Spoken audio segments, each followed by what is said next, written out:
tonight's most up-to-the-minute scores, highlights, and sports news from coast to coast. This is Fox Sports News Primetime. Hello, everybody, and welcome to another sizzling weekend across the outstanding United States of America. You surviving this heat all right, partner? I'm feeling good because I stay inside. That's one way to do it. Find an inside job. This is Fox Sports News. We're proud to be working the job for you, and that's Kevin and I'm Van Earl, and we hope you're all right.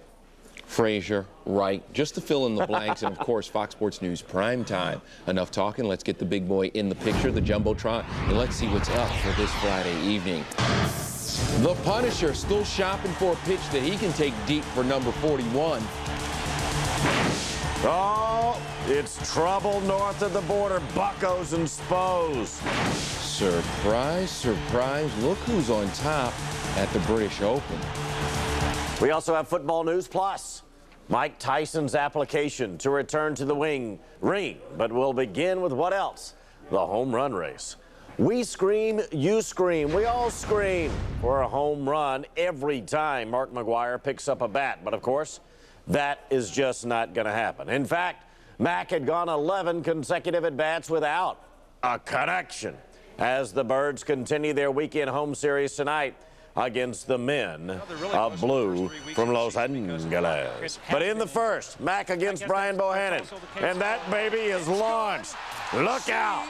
11 at-bats is how long the drought lasted. An upper deck shot. Number 41 for Mac. Bottom of the fourth. McGuire's next time up. That's one way to avoid a home run ball. And that's another one. Free pass. Mac impressed with Bohannon's control. Not really. In the eighth, Mac against Antonio Osuna. Oh, my goodness. That one got out in a hurry, and the first one was an upper deck shot. Mark McGwire with 2 more home runs on a Friday night. Maybe we need to start keeping a record of how many curtain calls he's had so far in 1998 at Busch Memorial Stadium. Combined almost 1,000 feet in distance for Mark McGwire as he reaches number 42 by mid-July. There's a lot of great baseball action coming your way on Saturday on Big Brother. Dodgers again continuing with Big Mac and the Cardinals, Phillies at Shea, and the Indians taking on the White Sox. And don't forget about the late game, Giants and the Stros. So the Punisher posted number 41, but what about Sammy? All of a sudden, the Dominican daddy is stuck on pause. He entered the break with 35 homers, and 2 weeks later, that's exactly where the Cubs slugger stands. Chicago taking on the Marlins. Let's check in on Sammy. Looking, searching. First inning, 1 on for Sammy, and no home run, but he's productive. He goes into the gap. Lance Johnson comes around to score. Cubs up 1-0. Bottom of the first, Steve Traxel told by the ump that his white T-shirt is distracting to the hitters. Jim Leland just chilling. Meanwhile, the ump says, hook me up with some scissors. Traxel says, no, I'll just get naked. No, he went in there and he said, I'll put on a blue T-shirt instead, and once he changed T-shirts, he was in control. Traxel went the distance, allowing just 1 run on 5 hits. Sosa, you ask, he hooks you up. Sammy, and yeah, he be clubbing. A 2-run shot in the 6th. The fans bow down, and Sammy, thanks for the love, brother. Number 36, the Cubs win 6-1. Steve Traxel wins his 3rd straight start for the Cubs to raise his record to 9-5. He struck out 9 on the night, by the way, in case you didn't know. And now let's check in on the other part of the equation. Ken Griffey, 0 for 2. A bagel so far, 1 strikeout, but the Mariners on top of the Royals, 6-3. It's early. It's only the bottom of the 2nd. All right, there's your home run chase. Mark McGwire has 42 home runs and is now projected to hit 74 on the season. Meanwhile, Sosa, he's going to crack the record. He'll get 63. And look at Griff at 66. Everybody trying to top Roger.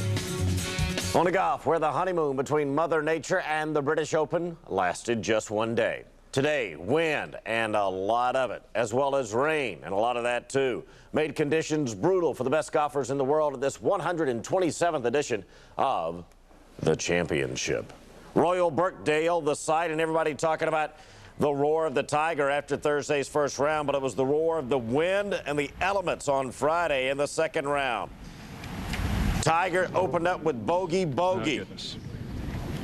And that was not the kind of start that he wanted to endure. Fred Couples struggled all day against the conditions. 5 over going into the 18th, but finished strong. He's at even par after a 74.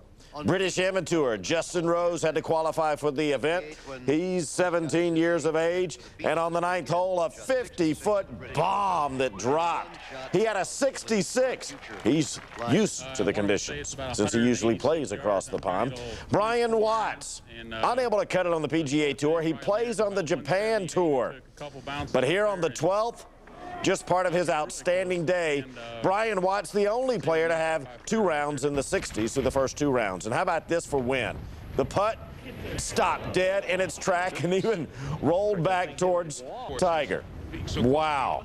Look at that flag. 50-mile-an-hour gust. And they had to bring down the camera cranes because it was too dangerous.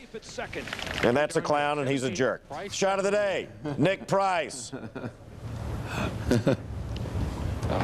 Getting the bounce, getting the roll. All right, so Nick Price. That set up an eagle.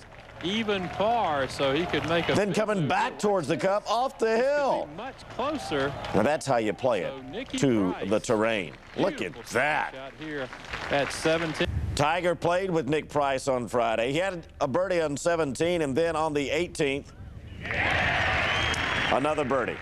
So that, hey, look at there. I think those are my ancestors, part of the Wright brother gang right there, cycling away after the second round of the 127th British Open. And it's Brian Watts, the guy who plays on the Japanese Tour, leading the way at the halfway point of this 3rd major championship of the year. After 29 golfers shot in the 60s on the sunny Thursday, just 7 shot under par on the windy Friday.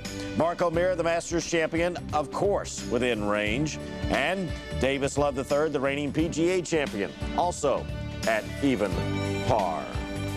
The leader, though, is Brian Watts. Meet Brian Watts, won't you?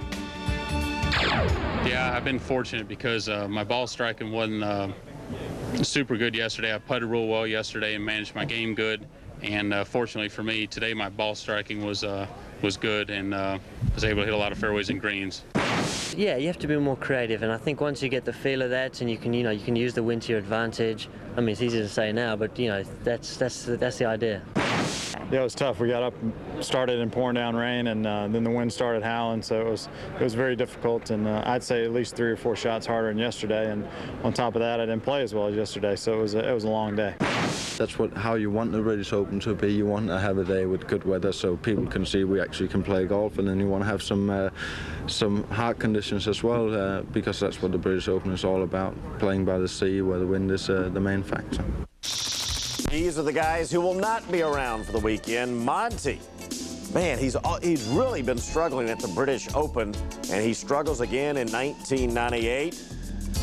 5-time British Open champion Tom Watson also out of the picture, as is 96 champion Tom Lehman. And John Daly won the thing in 95.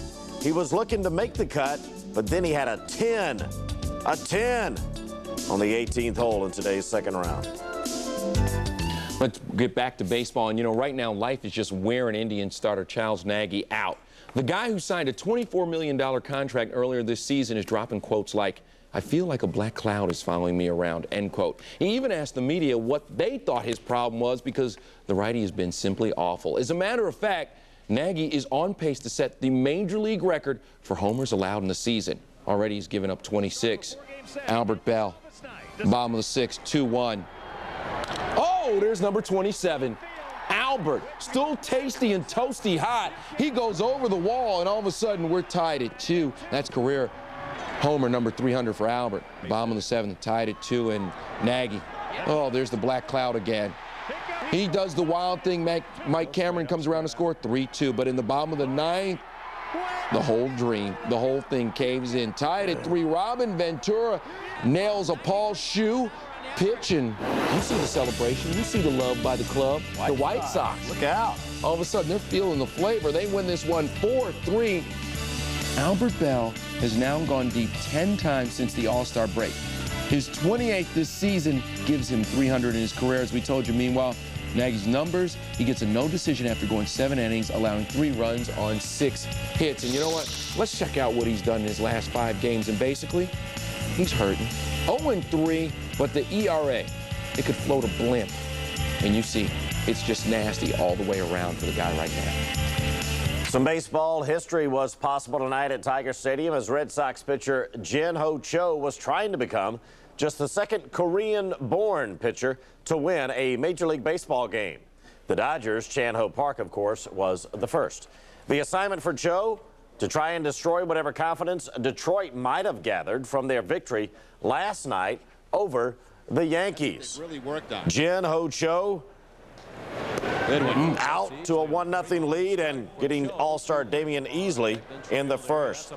In the fourth, game tied at 1 when Nomar untied it. Second in his last 2 days. Sox up a run. In the sixth, game tied again. Gabe Alvarez. Deep in left center and gone. And the Tigers went up 5-2. Todd Jones on in the ninth to nail it down. Todd Jones getting the job done as the Tigers love it. They beat the Yankees on Thursday and beat the Sox in the first of a weekend set at the corner on Friday and deny Jin-Ho Cho the chance to become just the second Korean-born pitcher to win a Major League game. As Nomar, despite his efforts, his team still comes up short. Time to squeeze in a little Piggly Wiggly, and today the Packers, tired of waiting for running back Dorsey Levens to return to earth with his contract demands, got a little proactive, signing former beer rusher Raymond Harris. Terms of the deal, well, they're none of our business, they say, but more importantly for the unrestricted free agent, he arrives in Titletown with the opportunity to start immediately. Ironically, Harris became expendable when Chicago signed former Packer Edgar Bennett and drafted Curtis Enos. All right, take a peek at the numbers Harris and Levens put up last season. Currently, Levens is seeking a 4-year, $21 million deal, and the Pack won't budge off their $16 million offer. Levens, $14.35 last season, just 39 shy of Jim Taylor's Packer record. Well, the Patriots front office was also busy on this Friday since they signed their top draft pick, running back Robert Edwards, to a 5-year deal that'll pay the rookie more than $1 million a season. Edwards is a 6-foot, 250-pound toter of the pig out of Georgia, who averaged 5.5 yards a carry for the Dogs last fall. He was the 18th overall pick in this year's draft. The Aquamammals bolstered their ground attack as well by signing first-round pick John Avery, cut from a similar physical build as Barry Sanders and Warwick Dunn.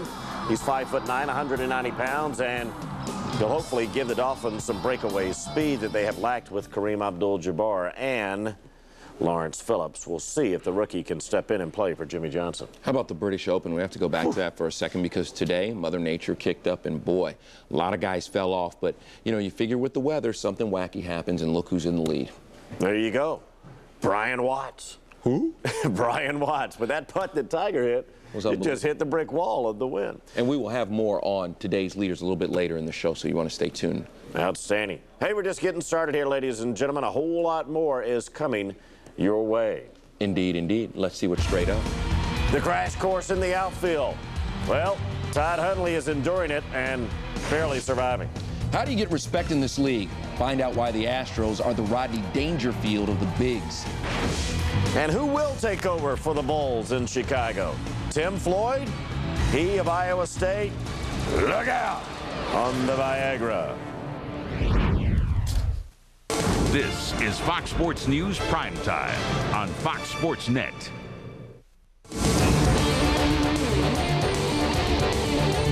Life in left field. It's been a rough go for that guy. Oh, man, oh, man.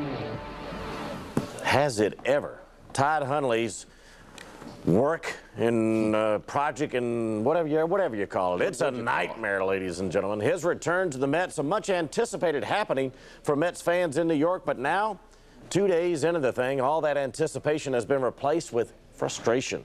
Forced to play in the foreign territory of left field because of Mike Piazza's presence behind the plate, Hundley is as much out of place as Don Imus would be at a Howard Stern barbecue. Phillies and Mets at Shea and Hundley trying to take advantage of some advice from Mookie Wilson. In the second, there's Hundley. Oh, it's an adventure. And it's an out. Way to go, Big Todd. That's worth a tip of the cap, isn't it? Between innings, Bobby Jones. Riding Hundley, giving him some busting his chops. In the fifth. Oh, it's a nasty. The pitch allows a Met run to score, and then Hideo Nomo taking over. Dominating the Philly lineup throughout the evening. 9 Ks in 7 innings. In the 7th, Hal McRae, the Philly coach, watching his son Brian McRae. Kadak for our solo shot. To straightaway center. Pop not so happy outside. Had to be smiling inside, though. Always good to see your son Kadak in a major league game. As the Mets shut out the Phillies, and what do you say? Hideo Nomo, somebody throw a party. First time he has won a game since April 28th. That covers 13 starts. He's finally into the win column. And now the Mets and Phillies are tied for second in the NL East, 14.5 behind Atlanta. By the way, that appeal that John Franco had submitted to the National League office for his involvement in this ugly argument on July 5th, at the end of a game that the Braves beat the Mets, well, Leonard Coleman, the National League president, denied the 3-game appeal and stuck with the 3-game suspension. Meanwhile, Brewers, Braves, Tom Glavine looking for win number 13. Jeremy Burnett's fishing, and then Marquise Grissom stuck in pause. Phil Garner knows it's going to be a long night. Bottom of the 5th, 2-0 Braves. Chipper at the plate. Mark Newfield looking, searching. Doesn't he know? Mr. Jones, he got a thing going on. His 25th homer of the year, his first from the right side, 3-0 Braves. Bottom of the 6th, Andrew Jones hooking up the D. The 0 first, though. Let's not get ahead of ourselves. Andrew goes over the wall. Then, in the outfield, Andrew. The ball gets through. Jones grabs it, comes up firing. Bobby Hughes rolling. What's he thinking about? Because that Mr. Jones also has a thing going on. Glavine goes 7 shutout innings. Mark Wohlers in the top of the 9th with 2 outs, his first appearance back in the majors, and he's pitching poorly. What is that? And finally, when he gets control of something, Bobby Hughes welcomes him back. The double. Wohlers, he ain't sick, but he ain't well. The Braves win 4-1 is the final score. But the shutout gone as Mr. Wohlers does the wild thing. Braves have won 4 straight and 13 of 16. Yesterday, Michael Jordan laid down the law again and reminded the world that if Phil Jackson is not the Bulls coach, then he will not be a Bulls player. He did hedge and admit that there was one other coach he would play for, but I, like Mike, don't think the Bulls have any shot of hiring Dean Smith. Meanwhile, the man who's considered to be the leading candidate for the gig, Iowa State's Tim Floyd, understands Mike's position. Michael has many great qualities, and that's probably the quality I admire most is his loyalty. I think that all players would love to have guys play for them and go back to their previous coach and say, hey, that guy's the greatest. And I think it's a tremendous quality, and I don't think he was probably prejudging Tim Floyd. I've never met Michael, but I do admire the fact that he is in Phil Jackson's corner. I'm still currently employed by Iowa State. I love this university, and as long as I'm working for Iowa State, which I'm planning on doing from here on in, unless somebody offers me a job, and then I've got to consider it from that point on, because I don't know whether I'd go to Chicago if they offer me the job or not. Well, he doesn't know if he'd go to Chicago now with Mike saying that he's going to step off. Who wants to go to Chicago? Because you lose Michael, you lose Scotty, you lose Dennis Rodman most likely. So all of a sudden, your biggest option, Tony Kukoc. I mean, and that's not knocking Tony. He's a great player, but it's a very, very different team that may not even make the playoffs. So that's right. He could be in a lot of trouble. Maybe it would be good to stay at Iowa State. Maybe so, because it just seems like a no-win situation. I hear you. It's like that trying to follow a legend. It's just the first guy who follows is always in a tough spot. When the player president checks out, party's over. Coming out, Find out what happens when baseball's two lowest payrolls square off on the diamond. It's interesting. It's all out mayhem is what it is, partner. Pirates and Spos. Oh, boy. Baseball players trying to be boxers again. That's trouble. Now, with more of tonight's most up-to-the-minute scores, highlights, and sports news from coast to coast, this is Fox Sports News Primetime. Welcome back. And you know, my mom always said, take care of your feet because you can't go anywhere if your dogs are bad. David Wells was slated to start tonight against the Jays, and more importantly, Roger Clemens, but Wells had to take care of his dogs. A bad toe sidelined David. Ramiro Mendoza pitching instead, but hey, let's not get ahead of ourselves. Tony Phillips back in action, his first game with Toronto. Roger Clemens percolating. Tino Martinez checking out. Darryl Strawberry, the sound of silence. The rocket rolling. Meanwhile, David Wells chilling on the bench, Mendoza on the hill. But in the fourth inning, all Clemens, O'Neill, Martinez, and Jorge Posada. Punch him! Clemens strikes out the side. He had 7 strikeouts through 4 innings. Fifth inning, 1-0 Yankees, and that's a mistake. The only one of the night for Mendoza, touched by Sean Green, a home alone shot. 7th inning, more Clemens. Posada, Chad Curtis can't even touch it. Another victim. Clemens pitched 7 innings, 5 hits, struck out 10. Meanwhile, Green at the plate in the bottom of the 7th, bases loaded, 2-1 Toronto, and supersize that. It could be, and it is. The big daddy of them all. The grand slam off of Mike Stanton. He can't believe it. Green 3 for 5, 5 RBI, 6-1 Toronto. 8th inning, Phillips gets hit, and he's a little upset. It's his first game back. He ain't even gotten used to swinging the bat, and he gets hit. It hurts. It hurts. 9-6, the final score. Blue Jays climb back to 500. The Yankees have dropped 2 straight. But you know, they haven't dropped 3 in a row since the first 3 games of the season, so don't count them out. Clemens at 11-6 has now won 6 in a row. Cincinnati Reds began this Friday, 5 games under 500 and 10.5 games out of first place. Yet, the Redlegs are baseball's hottest team with 10 straight wins and 15 out of 16. 10 straight, the longest run for a Reds team since the machine days of '75. And if they can extend the winning to 13 in a row, the Reds would set a new franchise record. Trying to keep it going against the visiting Padres, but Greg Vaughn showed the Reds how much he was impressed by their 10-game run. A 3-run shot in the top of the first. Number 31 on the air for Greg Vaughn. Rimlinger, 1 inning, 4 runs, 4 hits, 4 walks. In the 4th, Tony Gwynn, boom!